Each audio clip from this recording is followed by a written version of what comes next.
जय गुरु। The journey of super consciousness में हम आपका स्वागत करते हैं। मैं आज टॉपिक ये ली हूँ कि ईश्वर क्यों हमारे साथ ऐसा कर रहे हैं, ईश्वर की क्या मर्ज़ी है, कैसे समझें, कैसे जानें कि ईश्वर की क्या मर्ज़ी है और कैसे हम इस जीवन के दुख से, पीड़ा से मुक्त हों। क्यों इतना परेशानी है हमारे जीवन में। ये सारे सवालों का जवाब सिर्फ छोटी सी बात में है, लेकिन एग्ज़ाम्पल के माध्यम से समझाते हुए बहुत एलाबरेट हो जाता है। तो कहने का अर्थ ये है कि मैंने अभी तक बहुत दुख झेला, अभी तक मेरे जीवन में बहुत संघर्ष रहा, किसी भी क्षेत्र की ओर, किसी भी चीज़ में। जॉब को लेके, बच्चे नहीं हो रहे हैं, बच्चे कष्ट दे रहे हैं, स्वास्थ्य को लेकर, घर परिवार फैमिली एवरीथिंग, जो भी चीज़ें भौतिक रूप से संसार में दिख रहा है, जो हम करना चाहते हैं, उसमें इतना संघर्ष क्यों है, क्या चाहते हैं ईश्वर, ईश्वर की क्या मर्ज़ी है। तो सिर्फ एक शब्द में इसका निवारण हो जाता है, इसका आंसर मिल जाता है। ईश्वर की मर्ज़ी है कि आप ईश्वर को सर्च करो। इस जीवन का पर्पस ही यही है कि हम ईश्वर को ढूंढें, आत्म साक्षात्कार की ओर बढ़ें। जब तक हम नहीं जागेंगे ईश्वर में, हम अपनी चेतना को मर्ज नहीं करेंगे, जब तक हमें सेल्फ बोध नहीं होगा, जब तक हम अपने स्वरूप को नहीं समझेंगे, तब तक हम इस संसार में आते रहेंगे और न जाने कितने कष्टों का सामना करेंगे। ईश्वर आपसे सिर्फ और सिर्फ यही चाहता है कि आप जागो, इस स्वप्नवत जगत से, इस माया रूपी जगत से जागो। सेल्फ रियलाइजेशन की जो जर्नी है उसमें बढ़ो, ईश्वर को जानो कि आपका अस्तित्व ही ईश्वर है। यदि आप ईश्वर को भूलकर, ईश्वर को छोड़कर, आत्म केंद्रित ना होकर बाकी सब में केंद्रित हो रहे हो, जो आपका अहंकार है वो किस किस चीज़ से पोषित हो रहा है। वाओ, मैं बहुत विवेकशील हूँ, मैं बहुत बुद्धिमान हूँ, मैं बहुत स्मार्ट दिखती हूँ या मैं दिखता हूँ, मेरे पीछे इतने लोगों का हाथ है, मैं बहुत पॉलिटिकल तरीके से बहुत स्ट्रॉन्ग हूँ, मेरा जो पहचान है वो बहुत बड़े बड़े पॉलिटिशियन से है। जैसे ही मैं आता हूँ सारे लोग चेयर छोड़ देते हैं, या जब भी कोई प्रॉब्लम में होता है मेरे से सलूशन मांगता है। मेरी ये सैलरी है, मेरे पास इतनी कार है, मेरे पास ये ड्रेसअप है, मैं 4 भाषा में अच्छे से बात कर लेता हूँ, मेरी इंग्लिश बहुत स्ट्रॉन्ग है, मेरे पास इतने पासपोर्ट हैं, इतने वीज़ा हैं। ये तमाम तरह की जो आपने चीज़ें इकट्ठा कर रखी है इस मैं को बड़ा करने के लिए, अहम भाव को पोषित करने के लिए, यही आपके दुख का कारण है। मैं ये नहीं कह रही कि वीज़ा होना, पासपोर्ट होना, आपके पास 4 गाड़ियाँ होना, आपके पास आलीशान 10 मकान होना, आपके पास पद प्रतिष्ठा बड़ी बड़ी होना, आपके आगे पीछे बहुत बड़े बड़े लोगों का जमावड़ा होना, ये सब गलत है। नहीं है ये गलत, ये सब जायज़ है। इस संसार का एक एक चीज़ भोगने लायक है और भोगो, खूब इंजॉय करो, मस्ती करो, पर अहम भाव को केंद्रित ना करो, बल्कि अपने कर्ता भाव को छोड़कर अपने अस्तित्व, अपने स्वरूप, अपने परम पिता को स्मरण रख, उनको ही कर्ता भाव मान कर नहीं, बल्कि वही है, वही करा रहे हैं। तो ईश्वर को ही कर्ता बना लो, फिर सब कुछ जायज़ है। बस यही गलती करते हैं हम। जो ईश्वर के रूल हैं, जो इस सृष्टि को जब ईश्वर ने रचा, और ईश्वर के जो रूल हैं, जो इस सृष्टि के रूल हैं, उसका उल्लंघन करोगे तो दुख मिलेगा, चाहे मैं हूँ चाहे कोई और हो। यदि आज मैं बड़ी बड़ी बातें कर रही हूँ वीडियो के माध्यम से, लेकिन उसके बावजूद भी मैं दुख का सामना कर रही हूँ, कष्ट भोग रही हूँ, मैं ये नहीं कह रही हूँ कि मैं बिल्कुल सही लॉ फॉलो कर रही हूँ। यूनिवर्सल लॉ, ईश्वर के लॉ, ईश्वर के तौर तरीके, उनका जो सिखाया है कि आदर्श जीवन का पालन कैसे करना है, वो सारा तरीका मैं फॉलो नहीं कर रही हूँ, इसीलिए मैं दुख भोग रही हूँ। लेकिन मैं प्रयास ज़रूर कर रही हूँ। तो हर एक व्यक्ति, हाँ, लेकिन मैं इतना दोष देना तो बंद कर दी हूँ कि ईश्वर की न जाने मर्जी क्या है। जब भी मुझे दुख और कष्ट होता है तो मैं एक बार चिंतन तो ज़रूर करती हूँ कि मेरी ही गलती होगी, कहीं मैंने ही गलती करा होगा। क्योंकि यहाँ वकील और जज की ज़रूरत नहीं है कि आपको बिना गलती के सज़ा सुना दी जाएगी, ऐसा बिल्कुल भी नहीं है। यहाँ ईश्वर है और ईश्वर जो सब में समाया है। तो अगर चोर मैं हूँ तो पुलिस भी मैं ही हूँ। चोरी किया है तो मेरे भीतर का ही पुलिस मुझे पकड़ेगा। तो कहने का अर्थ ये है कि हम सब में जो ईश्वर बैठा है और हम ईश्वर केंद्रित ना होकर, अहम केंद्रित होकर, मन, इंद्रियों, भावनाओं में, बहाव में आकर, उनसे मजबूर होकर, जो मजबूरी में हम पराजित होकर कार्य करते हैं, तो फिर जो आत्म केंद्रित है, जो मेरे भीतर एक परमात्मा है, वो बोलता है, बेटा कर्म करने के लिए तुम स्वतंत्र हो, पर फल भोगने के लिए स्वतंत्र नहीं हो।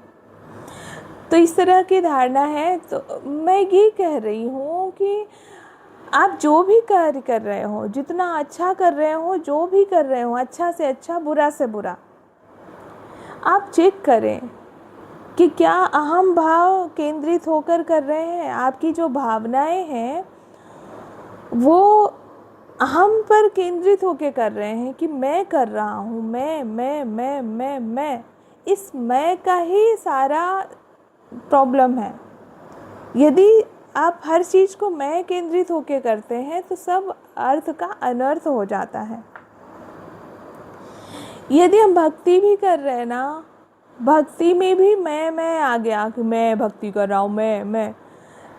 अगर भक्ति में भी विनम्रता नहीं है ना, तो वो भक्ति भी गू गोबर हो जाती है। मैं भाव जहाँ भी आएगा कि मैं कर रहा हूँ, तो कितना ही सर्वश्रेष्ठ कार्य हो, वो आपको एक ना एक दिन कीचड़ में ले ही जाएगा। तो हमेशा हर इंसान को बहुत ध्यान से समझना चाहिए कि यदि मेरे जीवन पे कष्ट आ रहा है तो शायद कुछ गलती कर रही हूँ मैं। हमें चाहिए कुछ और है और हम विचार कुछ और कर रहे हैं।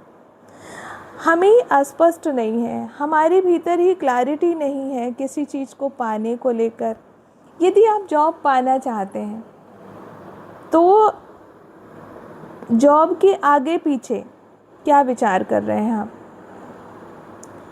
पाना तो चाहते हैं, पर जो रूल है, यूनिवर्सल जो लॉ है कि ये चीज़ हमें फॉलो करना है तब जाके हमें मिलेगा, तो क्या वो फॉलो कर रहे हैं? स्पष्ट है, क्लैरिटी है? यदि नहीं होगी क्लैरिटी, स्पष्टता नहीं होगी, तो नहीं मिलेगा चीज़ें। बहुत संयोग, बस जैसे हम सड़क पे चल रहे हैं, इंडिया का जो रूल है ट्रैफिक रूल, अगर उस ट्रैफिक रूल के हिसाब से नहीं चल रहे हैं तो 99% चांसेस है कि एक्सीडेंट हो जाए। यदि 1% आप बचे हो तो संयोग बस बच गए हो, ये समझो। मरते मरते, बचते बचते बचे हो, तो वो जो डर है आपके भीतर आ जाएगा कि हो, जैसे एक सड़क पे चल रहे हैं, अब कोई हमने ट्रैफिक रूल फॉलो नहीं करा, कभी दाएं कभी बाएं, कभी ज़्यादा स्पीड कभी कम स्पीड, अगर आप हाईवे पे हो तो एकदम स्लो चल रहे हो, बीचों बीच चल रहे हो, बचते बचते अगर कैसे बच गए तो हर बार ओह बच गए, अभी टकराते टकराते बच गए, अभी मरते मरते बच गए, तो आप पूरा दिन कितना थक हार के आओगे शाम को और बोलेगे आज का दिन तो बहुत ख़राब रहा, आज बाल बाल बचा। तो ऐसा क्यों हुआ? आप रास्ते को एंजॉय भी कर सकते थे, कितने सुंदर पेड़ पौधे, चिड़िया पक्षी, हर चीज़ मिले होंगे आपको, लेकिन क्योंकि आपने किसी भी ट्रैफिक रूल को फॉलो नहीं किया, जिसकी वजह से आप बॉडी से भी थके, और जो ये मानसिक स्ट्रेस था इतना बढ़ गया कि हो सकता है आप नेक्स्ट डे रोड पे निकलने से बचें। लेकिन रोड पे ना निकलना क्या सॉल्यूशन है? नहीं, आप जीवन को एंजॉय करिए, लेकिन रूल के हिसाब से। जो रूल है, वो जो रूल बनाया गया है, उस रूल को फॉलो करो। उसी तरह से ये सृष्टि है। अब इस सृष्टि में अरे मैं ये भी, यहाँ से दुख आता है मैं ये भी त्याग दूंगा, ये यहाँ से दुख आता है मैं ये भी त्याग दूंगा, त्यागना सलूशन नहीं है। इस यूनिवर्स का जो लॉ है, जो ईश्वर ने लॉ बनाया है, उस हिसाब से चलना सलूशन है।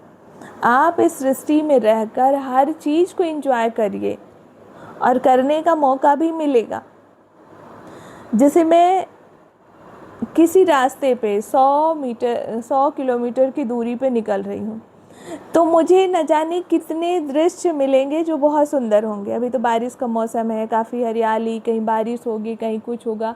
बीच में हम ट्रैफिक रूल के हिसाब से साइड में गाड़ी पार्क करके अच्छे से हम कहीं टपरियों में चाय भी पी सकते हैं, और कुछ रखा है तो हम किनारे लग के पत्थर पे बैठ के, जंगल पे बैठ के थोड़ा कुछ खा पी सकते हैं, सेल्फी ले सकते हैं। हम उस रास्ते को, उस सफ़र को हम बहुत सुंदर बना सकते हैं। लेकिन एक और जो ट्रैफिक का कोई रूल फॉलो नहीं करा, किसी भी तरीके से कोई नॉलेज नहीं है, अगर नॉलेज है भी तो मस्ती में चल रहा, तो हो सकता है वो अपना हाथ फ्रैक्चर करके आ जाए, अपनी गाड़ी डैमेज कर ले, मानसिक रूप से, फिजिकली बहुत तरीके से अपने आप को हार्म पहुंचा के घर पहुंचे। तो जब हम इस जीवन में आते हैं तो हमारे जो माता पिता हैं वो तो किसी रूल को फॉलो नहीं कर रहे होते, और हमें भी बोलते हैं बेटा इस चीज़ से डरना, इस चीज़ से डरना, ऐसा नहीं करना, वैसा नहीं करना। बस वो बचाव के तरीके बताते रहते, नियम नहीं बताते कि बेटा इस संसार में आए हो तो पहली बात तो ये सोचो कि आप यहाँ धरती पे लैंड क्यों करें। पहले तो अपने जीवन का पर्पस ढूंढो, फिर उस जीवन का जो पर्पस है उसके लिए हमें किन किन आदर्शों का पालन करना है, किस तरह से जीवनचर्या करना है, वो करो। उसके बाद इस सृष्टि को एंजॉय करो, क्योंकि जब आप रूल फॉलो करते हो तो दिमागी रूप से निश्चिंत हो जाते हो, और फिजिकली भी आपको बहुत सेफ्टी सिक्योरिटी मिल जाती है कि आप बाएं चलना है तो आप बाएं चल रहे हो, आपको गाड़ी पार्क करना है बाएं साइड तो आप बाएं साइड गाड़ी पार्क कर रहे हो, आपको अपना विंडो का दरवाज़ा खोलना है तो इस तरीके से खोला, बारिश हो रही तो बंद कर दिया। आपको जब उतरना है तो बीच रोड पे, हाईवे पे गाड़ी खड़ी करके राइट साइड पे गेट खोल के एकदम उतर के बिल्कुल ऐसे नहीं जा रहे हो, दूसरे ही क्षण आपका एक्सीडेंट हो जाएगा, गाड़ी डैमेज हो जाएगी। तो अगर आप पूरे रूल्स फॉलो कर रहे हो, पूरा इंडिकेशन जो इंडिकेटर दिया है ईश्वर ने, इस पंच भौतिक शरीर पे एक अंतर्ज्ञान भी है, इंट्यूटिव पावर भी है, ईश्वर है। आत्म केंद्रित होकर यदि आप विचार करते हैं तो कभी तो आप सोचो कि आप कब आत्म केंद्रित हुए थे, कब पिछली बार आप ध्यान में बैठे थे, कब आपने ध्यान में अपने सलूशन को ढूंढने का प्रयास करा, कब आपने ध्यान में पूछा कि मैं इस शरीर से, मैं यहाँ इस धरती पे क्यों लैंड किया हूँ, क्यों आया हूँ, मेरे जीवन का पर्पस क्या है, ईश्वर क्या चाहते हैं इस शरीर से, इस जीवन से। ईश्वर मुझे इतनी शक्ति दिए, इतना विवेक दिए, इतनी बुद्धि दिए, मनुष्य जन्म दिए, तो मैं इसको कैसे सदुपयोग करूं। ईश्वर कहाँ है, ईश्वर कैसे मिलते हैं। यदि शास्त्रों में ईश्वर का जिक्र है, संत वाणी कहती है, महान आत्मा ईश्वर का जिक्र कर रहे हैं कि ईश्वर आनंद स्वरूप है, ईश्वर शांति स्वरूप है, तो वो मुझे क्यों नहीं प्राप्त हो सकते। हमारे गुरुदेव बोलते हैं कि पहले ईश्वर फिर बाकी कार्य। तो क्या मैं अपने जीवन में इस चीज़ को फॉलो कर रहा हूँ कि पहले ईश्वर फिर बाकी सारे काम। यदि आप सारे नियमों का उल्लंघन कर रहे हैं और फिर पूछते हैं कि ईश्वर क्या चाहते हैं, पता नहीं ईश्वर इतना कष्ट क्यों दे रहे हैं, इतनी चीज़ें हैं यहाँ, सामने वाला ये करके चला गया, सामने वाला वो करके चला गया। अरे जब आप रोड में आए, ट्रैफिक रूल फॉलो नहीं करोगे तो न जाने कौन आपका एक्सीडेंट करके चला जाएगा। तो क्या एक्सीडेंट करने वाले की गलती है? नहीं, आपकी गलती है। आपने ट्रैफिक रूल फॉलो क्यों नहीं करा? जैसे एक शराबी है, वो जब जीवन जीता है गलत ढंग से और फिर मरता है तो हम बोलते हैं कि सही ही हुआ इसके साथ। इसने जीवन के सही रूल फॉलो नहीं करा, इसने जानबूझकर सारा जीवन ड्रिंक करा, अपने कर्तव्यों का निर्वाह नहीं करा, अपने मनुष्य जीवन के आदर्शों का पालन नहीं करा, मदिरा में धुत रहता था। ये बोझ था इस धरती पे।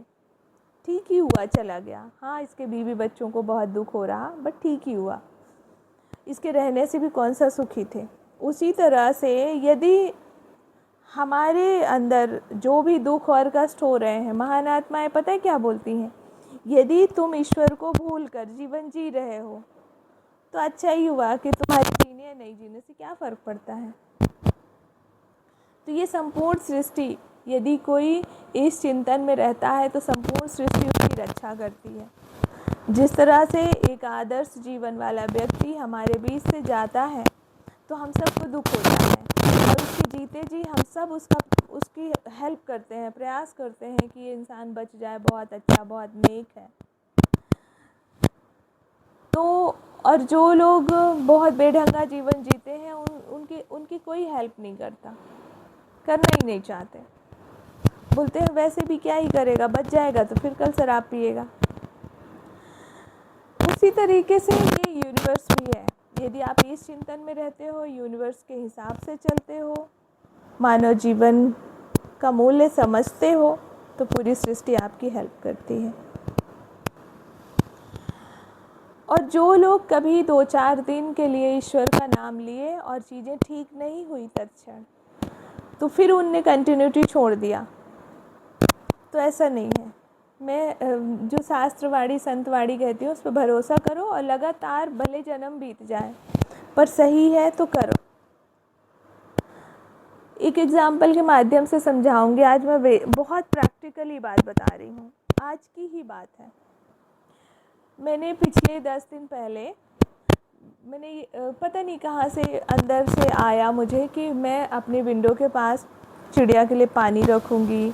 हाँ, यूट्यूब पे वीडियो अपन देखते रहते हैं, तो एक किसी लेडीज़ ने डाला था, बहुत सुंदर अपनी बालकनी को सजाया था, चिड़ियों पक्षियों के लिए दाना पानी डाल रही थी, बहुत सुंदर सुंदर पौधे लगाई थी, पूरा बालकनी ऐसा लगता था कि चिड़ियों का, मतलब वो बोल रही थी दिल्ली में उसका घर है बहुत ऊपर, बहुत ऊंचाई पे, कौन सा फ्लोर बता रही थी, तो वहाँ पर कहती थी कि 200 लगभग चिड़िया आती हैं। शुरुआत में जब उसने बताना शुरू करा कि ऐसा क्यों, आपने कहाँ से शुरुआत करी और उम्मीद कैसे जागी, तो उसने कहा मैं कहीं घूमने गई थी बहुत अच्छी जगह, तो बोली वहाँ चिड़िया देखी मैं, वहाँ से मुझे लगा कि मुझे भी ऐसी चिड़ियाओं के साथ रहना। मतलब जहाँ हम घूमने गए वहाँ परमानेंट तो रह नहीं सकते, जॉब उसकी दिल्ली में थी, तो बोली मैं दिल्ली को भी वहाँ इंजॉय करना चाहती थी, थोड़ा सा कुछ तो मिलेगा। तो बोली मैं बालकनी में वैसा कुछ फेवरेबल एनवायरनमेंट बनाने की कोशिश करी कि चिड़िया आएंगी। बोली 2-3 महीने कोई चिड़िया नहीं आई, पर वो करती रही कि एक ना एक दिन आएंगी। फिर 1-2 चिड़िया आना शुरू हुई और देखते देखते अभी की कंडीशन में उसके पास 200 चिड़िया आती हैं और कितना सुंदर लगता होगा, कितना नेचुरल लगता होगा। तो ऐसा मैंने सोचा कि यार यहाँ भी आ सकती है, क्योंकि अभी कुछ दिन पहले जब मुझे सर्जरी हुई तो मैं गांव में थी। तो जब मैं गांव में थी 1 महीने, तो वहाँ पर जितनी चिड़िया, जितनी कलरफुल, कितनी वैरायटी की चिड़िया देखने को मिली कि मैं ऐसे मुरमुरा खाते रहती थी और तखत से आके मेरे हाथ से लेके चले जाती थी। मम्मी ऐसे चावल धुल रही, चावल के कुछ दाने गिर गए तो मम्मी के सामने से बिल्कुल तुरंत चुन लेती थी।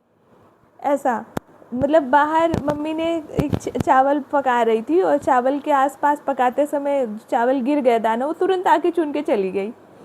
थाली में अगर कुछ रह गया, थाली आपने नहीं उठाया, खाना परोसा और खाना थोड़ी देर बाद आके खाया, तब तक कोई चिड़िया चुनना शुरू कर देती थी। तो वो बहुत सुंदर लगा, मुझे बहुत अच्छा लगा। मैं सोची कि यार मेरे घर पे भी ऐसा मैं कुछ करती हूँ, पर हमारे यहाँ बालकनी नहीं है, तो हमने विंडो पे में थोड़ा चावल, गेहूँ के दाने कुछ ऐसे डालने लगी। 6-7 दिन मैंने कंटिन्यू करा, पानी भी रखा, शायद कबूतर ही आके पानी पीता रहा होगा। फिर 8वें दिन मैंने उसको मिस कर दिया, वो ब्रेक कर दिया, कंटिन्यूटी नहीं रखा, रेगुलरिटी नहीं रखा। फिर मैंने अपने आप को एक्सक्यूज़ दिया कि अरे चिड़िया तो आती नहीं, अब कबूतर की कोई वैल्यू नहीं, जब कबूतर ही आ रहा उसकी वैल्यू कर लूँ, कभी चिड़िया भी आएगी। पर मैंने ऐसा नहीं करा। आज तीसरा दिन है, मैंने नहीं डाला दाने। और फिर मैंने क्या करा, मीशो से चिड़िया के घोंसले मंगाई और 3 दिन से वो रखा है। मैंने सोच रही थी हैंग करूँगी विंडो पे, शायद आएगी चिड़िया।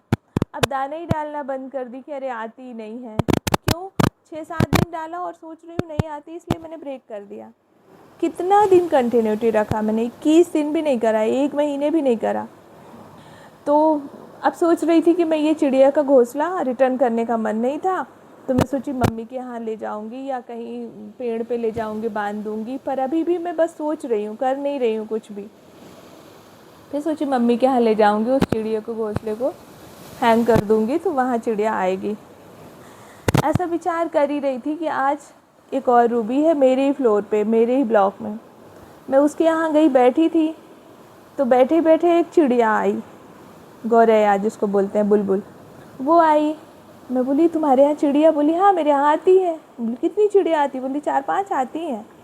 बोली ये चिड़िया आती? बोली हाँ। बोली कबूतर भी? बोली हाँ कबूतर भी आता है।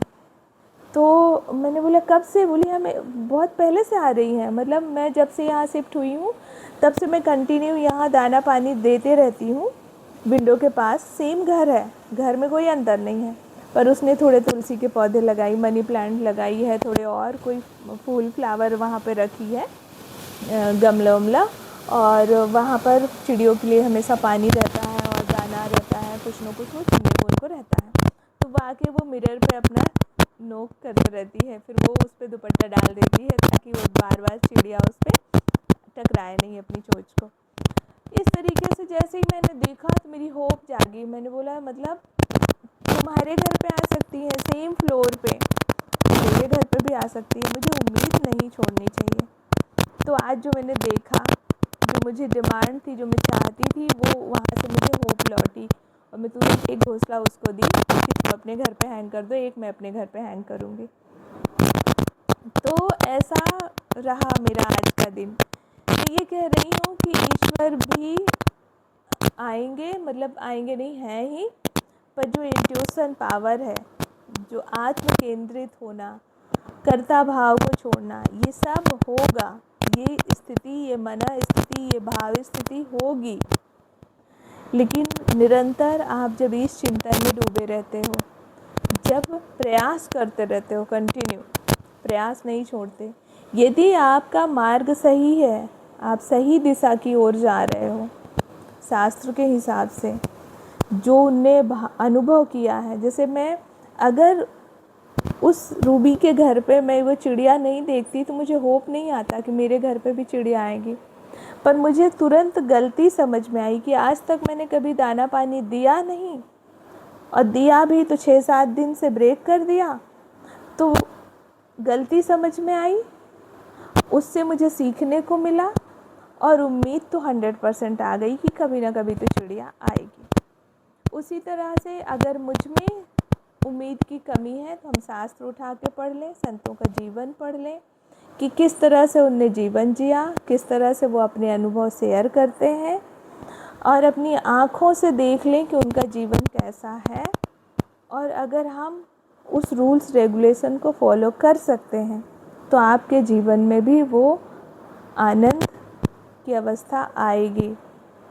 ऐसा उम्मीद करके बस सही मार्गदर्शन की ज़रूरत है, सही दिशा निर्देश की ज़रूरत है। यदि आप सही मार्ग पर हैं तो आप चलते रहिए, निरंतर रिजल्ट का वेट नहीं करिए।